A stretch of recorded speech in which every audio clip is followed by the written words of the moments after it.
بسم اللہ الرحمن الرحیم رب زدنی علما۔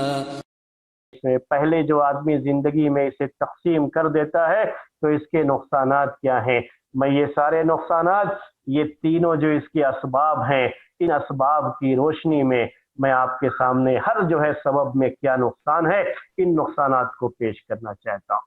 تو سب سے پہلی بات یہ ہے، جیسے ابھی ہم نے ذکر کیا کہ آدمی یہ اس کے لیے عذر پیش کرتا ہے کہ میرے مرنے کے بعد میری اولاد آپس میں لڑے جھگڑے نہیں، تو ان کو لڑنے جھگڑنے سے، اختلاف سے بچانے کے لیے باپ اپنی زندگی میں ہی سب کو تقسیم کر کے دے دیتا ہے۔ تو یہ پہلا سبب۔ اس کے نقصانات کیا ہیں؟ اس کے نقصانات کیا ہیں؟ سب سے پہلا نقصان، خود اس باپ کو بھی بھگتنا پڑ سکتا ہے جس نے زندگی میں یہ سب کچھ اپنے بیٹوں کے نام سے کر دیا ہے، اپنی اولاد کے نام سے کر دیا ہے، خود اس کو اس کا جو ہے انجام بھگتنا پڑ سکتا ہے۔ کیسے؟ وہ نہیں جانتا ہے کہ اس کی زندگی لمبی ہے یا اس کی اولاد کی زندگی لمبی ہے۔ کبھی آدمی کی زندگی بہت طویل ہو جاتی ہے، بڑی پریشانیوں کے دور سے گزرتا ہے آدمی، اور جب اولاد کو پہلے ہی سب کچھ مل چکا ہے تو اولاد کیا جو ہے سوچتی ہے، اب مجھے کیا اسے دیکھنا ہے۔ اولاد کی نگاہیں پھر جاتی ہیں، ان کی نگاہیں بدل جاتی ہیں۔ والدین کی خدمت جو سب کچھ اپنے بیٹوں کے نام سے کر دیا ہے، اپنی اولاد کے نام سے کر دیا ہے، خود اس کو اس کا جو ہے انجام بھگتنا پڑ سکتا ہے۔ کیسے؟ وہ نہیں جانتا ہے کہ اس کی زندگی لمبی ہے یا اس کی اولاد کی زندگی لمبی ہے۔ کبھی آدمی کی زندگی بہت طویل ہو جاتی ہے، بڑی پریشانیوں کے دور سے گزرتا ہے آدمی، اور جب اولاد کو پہلے ہی سب کچھ مل چکا ہے تو اولاد کیا جو ہے سوچتی ہے، اب مجھے کیا اسے دیکھنا ہے۔ اولاد کی نگاہیں پھر جاتی ہیں، ان کی نگاہیں بدل جاتی ہیں۔ والدین کی خدمت ایک ان کا فرض ہوتا ہے، اور ان کے ذہن میں چیز ہوتی ہے کہ والدین کی میراث انہیں ملنے والی ہے، وہ سب چیزیں تو ہو چکی ہیں آلریڈی پہلے، تو اتنی توجہ نہیں رہ جاتی ہے۔ میں اچھے بات جو ہے اور اچھی بھی ہو سکتی ہے، ان سب کے باوجود بھی خدمت کر سکتی ہے، لیکن میں یہ جنرل پبلک کی بات کر رہا ہوں۔ جنرل پبلک یہ عام طریقے سے ان کا ذہن اسی طرح کا ہوتا ہے، خود اس کو اس کا نقصان اٹھانا پڑ سکتا ہے۔ دوسری بات، دوسرا نقصان کیا ہے اس کا؟ ہمارے بعض بھائیوں کی طرف سے اس طرح کی باتیں میرے سامنے آئی ہیں، سوالات میرے سامنے آئے ہیں، اس لیے یہ بات بھی میں پیش کر رہا ہوں کہ یہ بڑا نقصان ہے۔ آدمی جانتا نہیں ہے کہ اس کی زندگی کتنی ہے، جانتا نہیں ہے۔ یہ زندگی میں ہی بیوی کو اتنا، اور جو ہے میرے بیٹے کو اتنا، بیٹی کو اتنا، یہ حصہ بیٹے کو، یہ حصہ بیوی کو، اور باقاعدہ ان کے نام سے رجسٹر بھی کروا دیا۔ اب تھوڑی دیر کے لیے فرض کر لیجئے بیوی کا ہی پہلے انتقال ہو گیا، اب اس نے دوسری شادی کرنی ہے۔ ابھی اتنی عمر ہے کہ وہ دوسری شادی کر سکتا ہے، اور ہوتا بھی ہے یہ۔ تو ہم لوگ سوچ کر کے بیٹھے ہوئے ہیں کہ آدمی 50 سال کا ہو گیا تو اب شادی نہیں کر سکتا، 60 سال کا ہو گیا تو شادی نہیں کر سکتا۔ ارے مرد تو 60 سال کا بھی جوان ہوتا ہے۔ صحیح بات تو یہ ہے، وہ شادی بھی کر سکتا ہے، اگر بیوی کا انتقال ہو گیا تو وہ شادی بھی کر سکتا ہے۔ اگر شادی کر لیا اور مزید اس کے بچے ہو گئے اور یہ بیوی، تو ظاہر سی بات ہے کہ اپنا سب کچھ تو پہلے ہی تقسیم کر چکا ہے، اب ان کے نام سے کیا جائے گا؟ ہمارے ایک بھائی نے یہ سوال جو ایک مرتبہ کیا کہ انہوں نے جو بھی پراپرٹی بنائی وہ کیا ہے، اپنی بیوی کے نام سے یا تو اپنے بچوں کے نام سے بنا لیا۔ اب بیچ میں ایک مسئلہ ہو گیا کہ انہوں نے دوسری شادی کر لی، کہیں پہ تھے اور اس طرح سے ایسا کچھ ماحول بنا کہ ان کو ایک اور شادی کرنی پڑ گئی، تو انہوں نے شادی کر لی۔ اب جو کچھ بھی پہلے کا ہے وہ سب کی سب بیوی اور بچوں کے نام سے۔ اب یہ جو دوسری بیوی ہے اس کو بھی تو حصہ بنتا ہے، اگر ان کا انتقال ہوگا تو اس کا بھی حصہ بنے گا نا۔ اب جب پہلے ہی سے بچوں کے نام سے ہے، پہلے ہی سے بیوی کے نام سے ہے، تو ان کا حصہ کہاں بنے گا؟ جو اگر اس جو ہے بیوی کا حصہ کہاں بنے گا؟ اس بیوی سے جو اولاد ہوگی ان کا حصہ کہاں بنے گا؟ یہ ساری چیزیں، یہ ساری پریشانیاں سامنے ہو سکتی ہیں، آ سکتی ہیں، پیش آ سکتی ہے۔ اسی لیے اسلام کا جو نظام میراث ہے وہ اپنی جگہ پر ایک بڑا ہی مکمل اور بڑا ہی متوازن نظام ہے، اور جب آدمی اس نظام سے بھاگنا چاہے گا تو مختلف پریشانیوں کا شکار ہوگا۔ یہ دوسری جو ہے خرابی میں نے آپ کے سامنے پیش کی۔ تیسری خرابی اس کی یہ ہے، اور یہ نقصان اس جو ہے شخص کے بہت بڑا نقصان یہ کہلائے گا کہ جب اس نے زندگی میں ہی تقسیم کر دیا تو باپ بھی یہ پورے اس کے ساتھ یقین کے ساتھ نہیں کہہ سکتا کہ اس نے بالکل صحیح تقسیم کیا ہے۔ یاد رکھیے یہ بات جو ہے، کیونکہ اکثر لوگوں کو تو میراث کے صحیح احکام کا پتہ بھی نہیں ہے، اور جن کو کچھ پتہ بھی ہے کہ ہاں بیٹے کو اتنا ملتا ہے، بیٹی کو یہ ملے گا، بیوی کو اتنا ملے گا، شوہر کو اتنا ملے گا، کچھ موٹی موٹی چیزیں پتہ بھی ہے، تو انہیں یہ پتہ نہیں ہے کہ تقسیم کا صحیح طریقہ کار کیا ہے، یعنی کس انداز سے اسے صحیح طریقے سے تقسیم کیا جا سکتا ہے۔ باپ بھی اب اگر تقسیم کر رہا ہے، تقسیم کرنے میں اگر اس سے کہیں اونچ نیچ ہو گئی، کسی کو کم کسی کو زیادہ ہو گیا، کیونکہ ہوتا اکثر یہی ہے، ہاں یہ پراپرٹی ہے یہ میرے فلاں بیٹے کا، یہ پراپرٹی ہے یہ فلاں بیٹی کی، یہ فلاں چیز ہے یہ فلاں بیٹے کا، اور ان جو ہے چیزوں کی قیمتوں کا فرق بھی ہو سکتا ہے۔ اور اگرچہ کہ زمین کی جو مساحت ہے، یعنی زمین کا جو رقبہ ہے، جتنی اسکوائر فٹ زمین ہے، یہ ہو سکتا ہے کہ اس کے لحاظ سے برابر ہو، لیکن قیمت کے لحاظ سے فرق بھی ہو سکتا ہے۔ تو اتنی باریکی کے ساتھ کسی چیز کو تقسیم کرنا کہ اگر کوئی مکان ہے تو اس مکان کی ویلیو کیا ہے، پورے طریقے سے ویلیو نکال کر کے، کوئی زمین ہے اس کی ویلیو کیا ہے، اور مکمل طریقے سے پوری قیمت نکال کر کے صحیح انداز سے بالکل تقسیم کیا گیا ہو، یہ باپ کو بھی شاید، اس تقسیم کرنے والے کو بھی شاید پورے طریقے سے پتہ نہ ہو، تو کیا ہوگا اگر کہیں اونچ نیچ ہو گئی تو کل قیامت کے دن کون پکڑا جائے گا؟ یہی باپ پکڑا جائے گا۔ جن کو دے دیا اس نے، ان کا تو کوئی مسئلہ ہی نہیں، ان کو تو مل گیا، وہ تو مزے میں ہے، لیکن یہ باپ کیا ہے، کل قیامت کے دن یہ پکڑا جائے گا۔ تو آدمی کیوں اپنے سر ایک مصیبت لے کر کے جانا چاہتا ہے؟ اس کے مرنے کے بعد بالفرض اگر اولاد نے کچھ اونچ نیچ کیا ہے تو پھر اس کے ذمہ دار یہ اولاد ہوگی؟ وہ تو نہیں ہوگا۔ اس کا تو کام اتنا ہے، صرف وہ یہ کہہ کر کے جائے کہ بھائی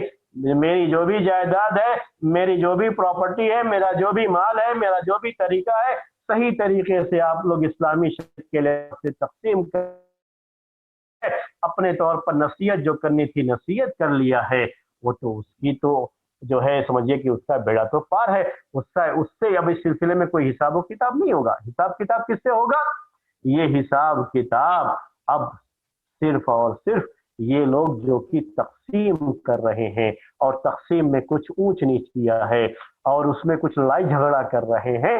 تو قیامت کے دن یہ لوگ پکڑے جائیں گے، اور یہ تو اپنی جگہ پر صحیح سالم تو آدمی مرنے کے بعد بھی ایک پریشانی اپنے ساتھ کیوں لے کر کے جانا چاہ رہا ہے، ایک مصیبت اور لے کر کے جانا چاہ رہا ہے۔ آج ہم انسانوں کا معاملہ یہ ہے کہ ہمارے اپنے گناہوں کا بوجھ کیا کچھ کم ہے کہ ہم مزید کوئی ایسا بوجھ لے کر کے جائیں دنیا سے جو کہ ہمارے لیے کل قیامت کے دن بہت ہی برا بوجھ ثابت ہو جائے۔ کیوں ہم لے کر کے جانا چاہتے، کیوں ہم تقسیم کرنا چاہتے؟ تو یہ بھی ایک اس کی جو ہے خرابی ہے کہ خواہ اس کے اوپر مصیبت یا گناہوں کا ایک بوجھ جو کہ انچاہا بوجھ ہے، غیر ضروری، خامخواہ اس نے زندگی میں اس طرح سے تقسیم کیا، غلطی ہو گئی، اور غلطی کی وجہ سے کل قیامت کے دن وہ پکڑا جائے گا۔ کیوں یہ بوجھ لے کر کے جانا چاہتا ہے؟ عمر رضی اللہ تعالی عنہ کی وہ بات میں آپ کو یاد دلا دوں اس موقع پر کہ عمر رضی اللہ تعالی عنہ سے جب کہا گیا، ان کے مرض الموت میں یہ بات کہی گئی، جس بیماری میں ان کا انتقال ہو گیا تھا، زخمی ہونے کے بعد اسی میں ان کا انتقال ہوا اور شہید کہلائے، اسی لیے تو عمر رضی اللہ تعالیٰ عنہ جب ان سے کہا گیا کہ آپ اپنے بعد خلیفہ کسی کو نامزد کر دیجیے، تو انہوں نے کیا جواب دیا تھا؟ کہا تھا کہ میں یہ نہیں چاہتا کہ یہ بوجھ جو میں نے زندگی میں اٹھایا، اب مرنے کے بعد بھی میں یہ بوجھ اٹھاؤں۔ یعنی اگر میں نے اپنی طرف سے متعین کیا تو ہوگا کیا؟ ہوگا یہ کہ اب یہ بوجھ اگر اس خلیفہ کی طرف سے، اس نائب کی طرف سے کہیں کوئی مسئلہ ہوتا ہے تو چونکہ نامزد میں نے کیا ہے تو میرے اوپر بھی ذمہ داری بن جائے گی،